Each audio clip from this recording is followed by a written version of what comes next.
ऋषभ कोलकाता में नौकरी करता था। वो हर शनिवार की रात को बर्धमान आता था। अभी नई नई नौकरी थी, इसलिए पत्नी को अपने साथ भी नहीं रख सकता था। उनकी शादी को 2 साल हो गए थे। वैसे भी अम्मा ने पहले ही कह दिया था, शादी का मतलब ये नहीं है कि आते ही लेकर परदेश चले जाओ। अभी हमारे पास ही रहने दो, कुछ तौर तरीके सीख लेगी फिर ले जाना। रविवार का दिन था। मौली घर की सफाई में लगी थी। सासू जी पार्वती की आवाज आई, अरे बहू, जरा ये अचार का मर्तबान धूप में रख देना। मर्तबान उसके हाथ से फिसल गया और टूट गया। इसी बात पर अम्मा ने उसको इतनी खरी खोटी सुनाई कि रो रो कर उसकी आंखें सूज गई।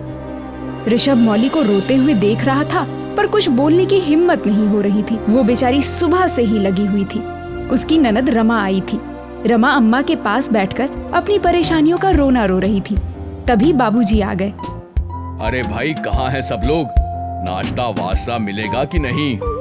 सब लोग उठकर बाहर आ गए। बहुत भूख लगी है, जल्दी नाश्ता ला दो। बस अभी लाई। सबने मिलकर नाश्ता किया। मौली आज सुबह से ही काम में लगी हुई है। आज खाना बाहर से मंगवा लेते हैं। अरे क्यों बाहर से मंगवा लो, इतना भी कौन सा भारी काम कर लिया इसने। चलो हटो, मैं बना दूंगी। मैं बना तो रही हूँ।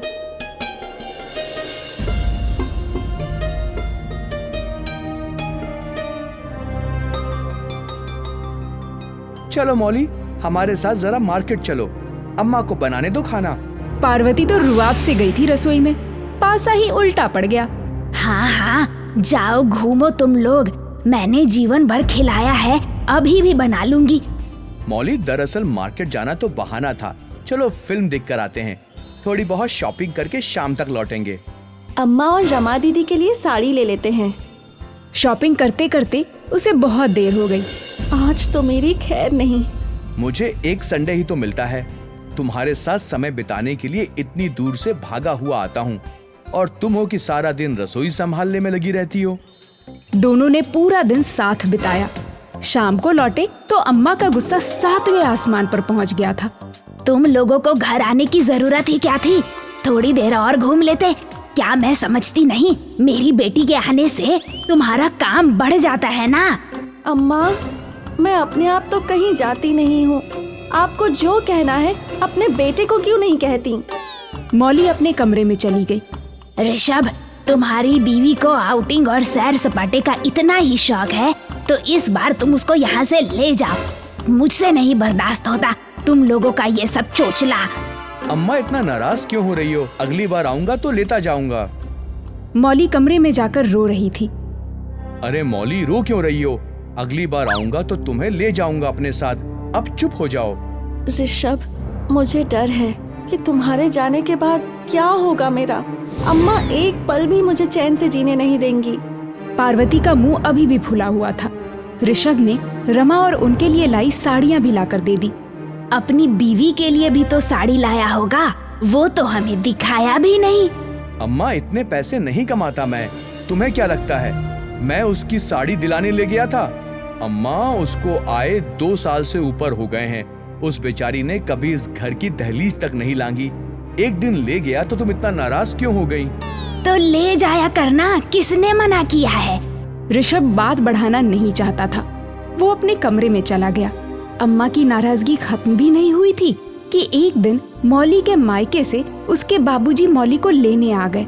उसकी माँ का ऑपरेशन होने वाला था। हाँ हाँ, ले जाइए अपनी लाडली को, जब तक जी चाहे तब तक अपने पास ही रखिए, हमें जरूरत नहीं है। अम्मा, आप क्यों इतनी नाराज हैं? मैं 2-4 दिनों में ही आ जाऊंगी। जाओ ना, किसने रोका है? तभी ऋषभ के बाबूजी आ गए और बात को संभालते हुए बोला, बहू तुम जाओ, यहाँ मैं संभाल लूंगा। मौली अपने बाबूजी के साथ चली गई। शनिवार को जब ऋषभ आया तो तुम्हारी पत्नी अपने मायके गई है, मैंने तो मना भी किया था। ठीक है अम्मा, बाबूजी ने बता दिया था। ऋषभ सोमवार को वापस चला गया। अम्मा दिन रात इसी उधेड़-बुन में रहती थी कि कैसे बहू से पीछा छूटे। 4 दिन बाद ही जब मौली को उसके बाबूजी पहुंचाने आए तो इतनी जल्दी क्यों आ गई? कुछ दिन तक तो माँ की सेवा कर ली होती। अम्मा, बड़ी दीदी आ गई थी, इसीलिए मैं चली आई। मौली आते ही घर के काम में लग गई। तब तक पार्वती एक फोटो उसको दिखाते हुए बोली, ये फोटो तुम्हारे कमरे में पड़ी थी। मैंने ऋषभ को तो नहीं दिखाया, पर तुमसे पूछना चाहती हूँ, किसकी है ये फोटो? मौली ऊपर से नीचे तक कांप गई। उस फोटो में वो उसके साथ कॉलेज में पढ़ने वाले रवि के साथ थी। उसने सोचा था मौका देखकर ऋषभ को बताएगी, पर ये तो अनर्थ हो गया। अम्मा, ये फोटो ऋषभ ने देखकर फेंक दी थी। उसने साफ झूठ बोल दिया। रविवार को जैसे ही ऋषभ आया, अम्मा ने उसको फोटो देकर कहा, तुम्हें पता था इस फोटो के बारे में? तब भी तुम इस चरित्रहीन औरत के लिए मुझसे लड़ते हो? शर्म नहीं आती? अरे कैसे मर्द हो तुम? ऋषभ ने फोटो देखकर तुरंत फाड़ दिया और बोला, अम्मा तुम चाहती क्या हो? इसको इसके मायके छोड़ दूं? फोटो ही तो खिंचवाई है, क्या गलत किया है? कॉलेज के टाइम में ऐसी बहुत सी बातें होती रहती हैं। हाँ, मैं यही चाहती हूँ। जब कुछ दिन तक वहाँ रहेगी तो इसका दिमाग ठिकाने आ जाएगा। मौली ने सुना तो पार्वती के पैर पकड़ लिए। अम्मा, ऐसा मत कहो। बाबूजी कहीं मुंह दिखाने के काबिल नहीं रहेंगे। हम कौन सा किसी को मुंह दिखाने के काबिल रह गए? तुम अपना सामान बांध लो, हम अभी चलते हैं। मेरी माँ तुम्हें यहाँ नहीं रहने देगी। मैं मायके नहीं जाऊंगी। इससे तो अच्छा है कि मैं अपनी जान दे दूं। अम्मा से तो यही कहना होगा कि तुम मायके जा रही हो, पर हम लखनऊ जाएंगे। मौली की आंखों से आंसुओं की धारा बहने लगी। मैं इस फोटो के बारे में तुम्हें बताना चाहती थी, पर सही मौका ही नहीं मिला। अम्मा से मैंने झूठ कहा था। मैं पहले से ही जानता था कि इस लड़के से तुम शादी करना चाहती थी, पर दूसरी जाति की होने की वजह से तुम्हारे माता पिता राजी नहीं थे। तुम्हारे बाबूजी ने मुझे पहले ही बता दिया था। चलो जल्दी चलो, कहीं देर ना हो जाए। मौली और ऋषभ लखनऊ चले गए। अम्मा संतुष्ट थी कि बेटे ने उनकी बात मानकर बहू को मायके पहुंचा दिया। कुछ महीनों तक ऋषभ छुट्टियों में घर नहीं आया। कुछ दिनों से बाबूजी की तबीयत खराब चल रही थी, तो अम्मा ने चिट्ठी लिखकर खबर भिजवाई। ऋषभ आया और बाबूजी को अपने साथ ले गया। अरे बेटा, इसी चिंता में मैं बीमार हो गया था कि बहू कब तक अपने मायके रहेगी। औरत ही औरत की दुश्मन होती है। तुमने बहुत अच्छा किया जो इसे वहां से ले आए। बाबूजी, मैं कुछ भी करके अम्मा को खुश नहीं कर पाई। बेटा, कुछ लोग सिर्फ अपने बारे में ही सोचते हैं। उनको बेटे बेटियों या किसी के दुख सुख से कोई लेना देना नहीं होता। उनकी खुशी सिर्फ अपने अहम को संतुष्ट करने में ही मिलती है। पार्वती उन्हीं लोगों में से एक है। बाबूजी का इलाज हो गया और वो वापस आए तो मैं तो बिल्कुल ठीक हो गया। अब बहू को बुला लो। कब तक मायके में रहेगी? कोई जरूरत नहीं है, उसको वहीं रहने दो। दूसरे दिन ही मौली के बाबूजी किसी काम से आए थे तो मिलने आ गए। अब गिड़गिड़ाते हुए कहेंगे, अपनी बहू को ले आओ। पर मैं भी कम नहीं हूँ, खूब खरी खोटी सुनाऊंगी मैं। मौली कहीं दिखाई नहीं पड़ रही है। हाँ, वो अब यहाँ नहीं रहती। ऋषभ को खाने पीने की दिक्कत होती थी, इसलिए वो ले गया उसको। पार्वती ने सुना तो उसे काट मार गया। अपने घर में ही उनके साथ इतना बड़ा धोखा हुआ। उनके जाने के बाद ऐसे बेटे से तो अच्छा था बिना औलाद के रहती। तुम जैसी औरत के साथ यही होना चाहिए। बेटे का बसा बसाया घर उजाड़ने में तुमने तो कोई कसर नहीं छोड़ी थी। जब तुम्हारी बेटी ने घर से भागकर शादी करने का निर्णय ले लिया था, तब कहाँ गई थी तुम्हारी इज्जत? वो तो कहो ऐन वक्त पर बहू ने उसे समझा बुझाकर राजी किया था। पीछे पीछे ऋषभ और रमा भी आ गए थे। पार्वती की सारी हठें खत्म हो चुकी थी। उनका सिर शर्म से झुक गया था। बिंदु एक शकी बीवी है जिसे अपने पति लखन और सहेली चंपा पर शक रहता है। साथ ही दूध वाला, धोबी, पड़ोसी और दुकानदार सभी उसके शक के दायरे में रहते हैं। इस वजह से सभी परेशान रहते हैं। एक रात को, ए जी सुनो ना। अरे भाग्यवान, अभी सुबह होने में 2 घंटे बाकी हैं, सोने दो प्लीज। उठो ना जल्दी। अरे सवेरा नहीं हुआ है, ये तो हम भी जानत हैं। अरे जब तुम्हें मालूम है कि सवेरा अभी नहीं हुआ तो मुझे जगा क्यों रही हो, पगली कहीं की? का है कि लगता है हमार घर में चोर घुसल बा। चोर? किधर है चोर? पिताजी, घर में चोर घुसा है। डंडा किधर है मेरा? लखन पूरे मोहल्ले को चोर चोर चिल्लाकर इकट्ठा कर लेता है, लेकिन चोर की जगह चूहा निकलता है। तो मोहल्ले वाले लखन को खरी खोटी सुनाकर चले जाते हैं। लखन और घर वाले बिंदु की शक करने की आदत को सुधारने के लिए बहुत सुनाते हैं। अगली सुबह भाई लखन, तुम्हारी बीवी की शक की आदत के कारण हम सभी आए दिन परेशान होते रहते हैं।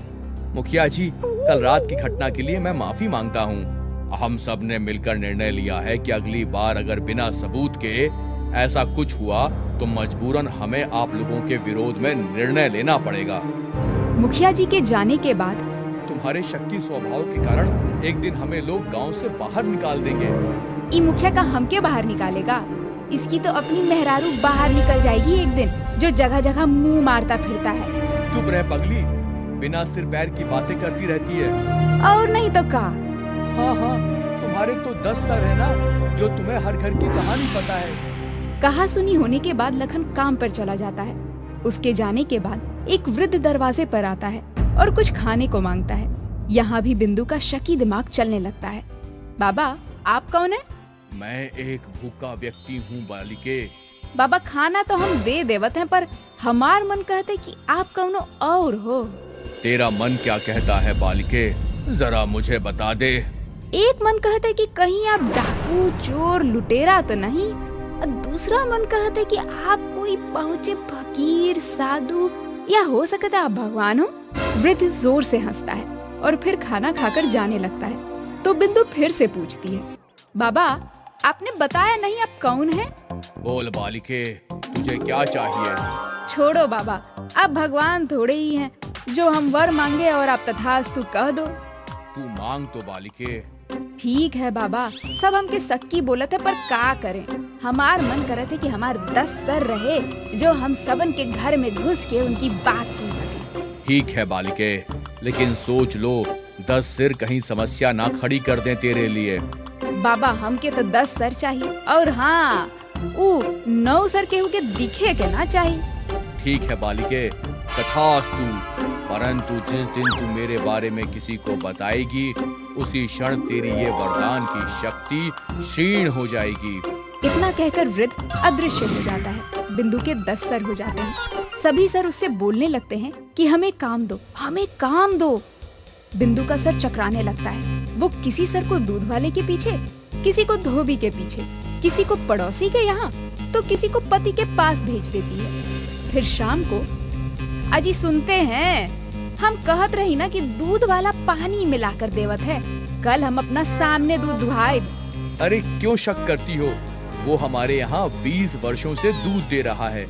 उस दिन चोर चोर बोलकर गांव वालों के सामने ऐसे ही फजीहत कर दी थी तुमने। कल सुबह दूध वाले के पास, दूध वाला भैया तनिक अपना कुर्ता खोलिए तो। क्या कहते हो मालकिन? हम कुर्ता काहे खोल दें? हमें लाज लगत है। अरे हम कहत है ना कि कुर्ता खोला, काहे नहीं खोलत हो? देखो मालकिन, हमार इज्जत पर हाथ ना लगाओ। हम थाने में बलात्कार के केस कर देंगे। लखन भैया, बचाई हमरा के। बिंदु दूध वाले का कुर्ता खींचकर निकाल देती है। दूध वाला कुर्ते के अंदर पानी का पाइप वाला थैला छिपाया था, जिसे वो सबकी नजरों से बचाकर दूध में पानी मिलाता था। अगले दिन धोबी के आने पर, मालिक, सर्फ साबुन सबका दाम बढ़ गया है। अब 10 रुपए प्रति कपड़ा लूंगा। अच्छा भैया, पहले ये बताइए कि कपड़वा 10 दिन के बाद काहे देत हो? मालकिन, कई दिन से धूप नहीं निकला है। बदरी में कपड़ा कैसे सूखती, तो लेट हो गई। इस शर्ट में काफी के दाग कैसन बा हो? मालकिन, लखन भैया काफी पीकर गिराए होंगे। कितना छुड़ाए पर दाग छूटत ही नहीं। झूठ नहीं बोला, हमके सब पता बा कि तू हमार कपड़वा के भाड़ा पे पार्टी में चलावत बड़ा ना। हम ये बात पूरा गांव के बता दे। मालकिन, आप ही हमार माई बाप हो, हमरा माफ कर दो। हम आगे से ऐसा नहीं करेंगे। आपका कपड़ा भी पुराना रेट पर ही धोएंगे। इसी तरह एक दिन मुखिया किसी बात पर लखन के घर आता है और अपनी हेकड़ी दिखाता रहता है। बिंदु को देखकर वो कहता है, इसकी शक वाली बीमारी गई या नहीं गई अभी तक? अगर चली गई हो तो अच्छा है, नहीं तो एक दिन गांव से निकलवा देगी। अच्छा, तुम जो खेत में बसमतिया के साथ गुलछर्रे उड़ावत हो, जाकर मुखिया इनके बता देव ना, तब देखत है गांव से निकली और के आपन घर से। मुखिया सकपकाकर उठकर भाग जाता है। इसी तरह पूरे गांव में हल्ला हो जाता है कि बिंदु पर देवी आई है और वो सब कुछ जानती है। अब हर दिन उसके घर के बाहर लाइन लगने लगती है। किसी को भुलाए बच्चे के बारे में पूछना है तो किसी को चोरी के बारे में, किसी को अपनी पत्नी के बारे में तो कोई अपने पति के संबंध के बारे में पूछती है। फिर एक दिन, लखन तुम ही हो? जी साहब। ये लाइन क्यों लगवा रखी है? तुम्हें अंधविश्वास फैलाने के जुर्म में 6 महीने के लिए अंदर कर दूंगा तुम्हें। माई बाप, ये लोग अपने से आते हैं, हम किसी को नहीं बुलाते। वो सब मैं नहीं जानता। बिना रजिस्ट्रेशन के गैर कानूनी रूप से तुम ये सब धंधा कर रहे हो। अरे लखन, कुछ ले देकर साहब को विदा करो। 10,000 रुपए लेकर दरोगा चला जाता है और साथ में कहकर जाता है कि 3 दिन के बाद फिर 10,000 रुपए लेकर तैयार रखना। बिंदु अपना एक सर दरोगा के यहाँ भेज देती है। 3 दिन बाद, लखन, अरे ओए लखन, ये जमावड़ा अभी तक क्यों नहीं हटाया? लगता है 6 महीने के लिए अंदर ही करना पड़ेगा तुझे। दरोगा बाबू, ई धमकी के हुआ और के दिहा, अब ये ना मेहरारू से पीट के आयल हवा। और बताई, गाँव वालन के मंदिर के मूर्ति चोर से भी कमीशन ले ले बड़ा ना। और इंस्पेक्टर साहब के जाके बताई कि उनका बीवी के साथ का संबंध बा। इतना सुनते ही दरोगा हड़बड़ाकर भाग जाता है। लेकिन लखन जिद ठान कर बैठ जाता है कि बिंदु को ये सब पता चला कैसे। बिंदु हार कर बताती है कि कैसे उसने ना दिखने वाले 10 सिर प्राप्त किए हैं। उसी क्षण उसकी 10 सिर वाली शक्ति भी विलीन हो जाती है